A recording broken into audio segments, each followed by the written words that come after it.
in a couple of major titles recently, and I've just got to try and plug away really, and keep at him, and hopefully there's a bit of a flaw in his game today. I'm happy about my performance, and I won it Hong Kong Open last week, and now I'm playing semi-final against Rodney Iles, and I'm happy about my performance and the way I'm playing. He's the informed man and #1 in the world, so you've got to positively go in there and just keep focused on doing the things that you do right, and hopefully do them better. So one win over him in my career, so I said he might have that in the back of his mind, so just keep plugging away at him today. Khan took the first game 15-8 in 12 minutes, but Iles is 2 points ahead as we join the second. Commentators Jonah Barrington and Chris Robertson. 7-8. So Rodney Iles really having to get solidly into this match in this second game. Mustn't let the Pakistani get the 2 games to love lead. This is a very crucial part of the game here. Here we see Jansher cross-court, good length. Rodney taking the ball short for the drop shot, tipping the tin.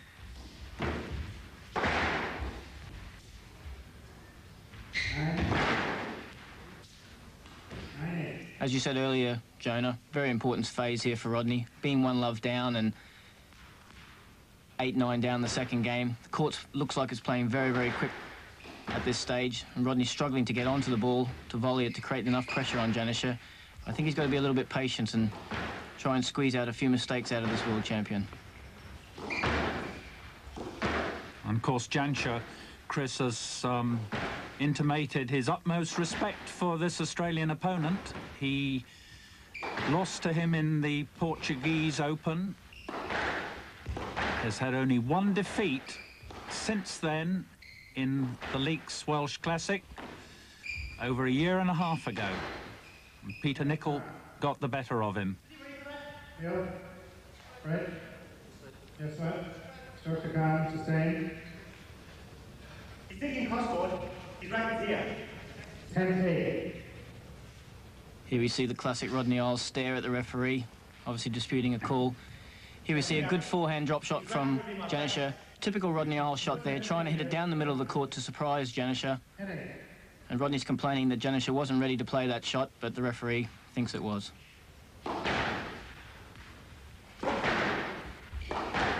As you said earlier, Jonah, Jansher has the utmost respect for Rodney. Obviously, a defeat or 2 at his hands has given him that respect. But also, Rodney plays a very aggressive game. A lot of pressure on the ball, volleying. And when he's seen the ball well and moving forward, he's able to give Jansher not much time to retrieve the ball, and consequently, every time Jansher steps on against Rodney, he's trying to push him to the back and limit his access to the tee.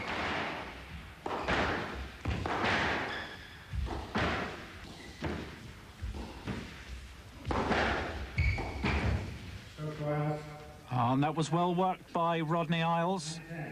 A little bit of rallying, getting his position, squeezing a weak return and getting the stroke. And that's the type of rally that I was just talking about. Rodney creating the pressure from the middle of the court, taking a couple of volleys quickly to the front and getting the error.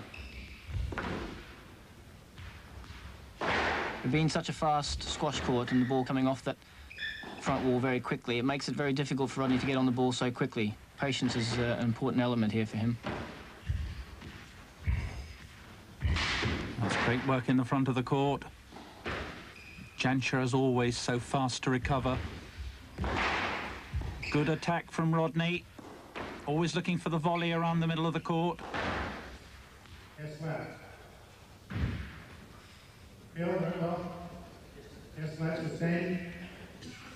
9-10. And that's a good siding for Rodney there. Jansher trying to step across and take the ball. Good drive. A little bit of frustration in his expression there, and maybe he's showing a little bit of weakness.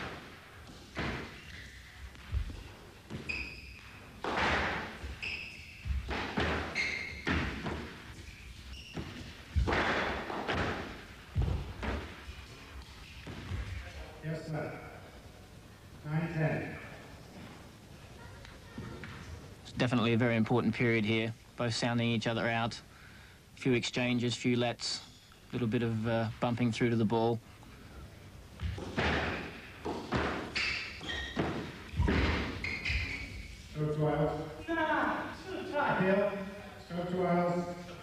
Getting almost an emotional reaction from Jansher. Here we see Rodney taking in his favourite backhand volley. Lovely tight shot, Jansher flicking it up. It's unfortunately slipping over, Rodney coming through asking for the let and getting a stroke. Jansher feeling the ball was too tight, but Rodney would have the skill to take the ball off the wall if Jansher wasn't in the way. 11-10. So very, very tight still.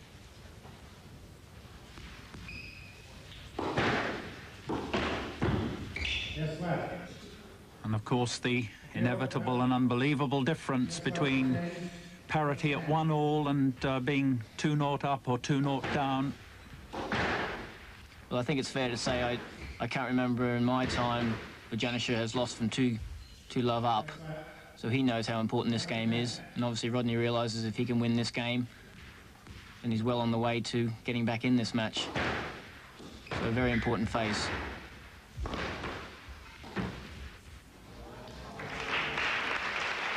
Really, Rodney Isles on the run there. Completely outplayed on that point. Jansher at 12-10 and 1 game to love. Again, Rodney pushed very deep and squeezed in the forehand corner. A couple of bad points there from Rodney. He really's lost the initiative, losing control of the tee, and Jansher has forced him deep on 2 occasions and forced mistakes from the back of the court. All of a sudden, all his hard work seems to have gone missing. And 11-13. Can Rodney just find a couple of those irresistible winners? He went for one, but unfortunately clipping the tin. 14-11 game ball. So game ball for a 2 games to love lead to the Pakistani world champion. Yes, left. And in the last 4 points, Jonah, we really have seen a lack of patience from Rodney. He hasn't been prepared to build for the rallies, hasn't been prepared to wait, and he's paid the price. Oh, yes, well, too exposed, and Jansher easily able to put the ball away short. Here we see Rodney achieving the back of the court, Jansher forcing him behind him. A simple backhand cross-court flick for the winner. On to the third. Khan has taken a 4-2 lead. Isles now up against it.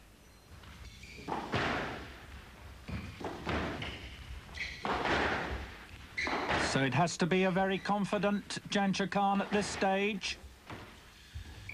He's held his Australian rival in the first 2, gradually dominating.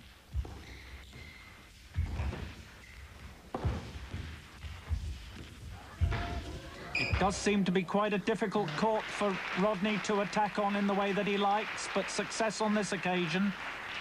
Wonderful rally here, Jonah. Both players using all the court. Rodney hitting a volley boast forehand.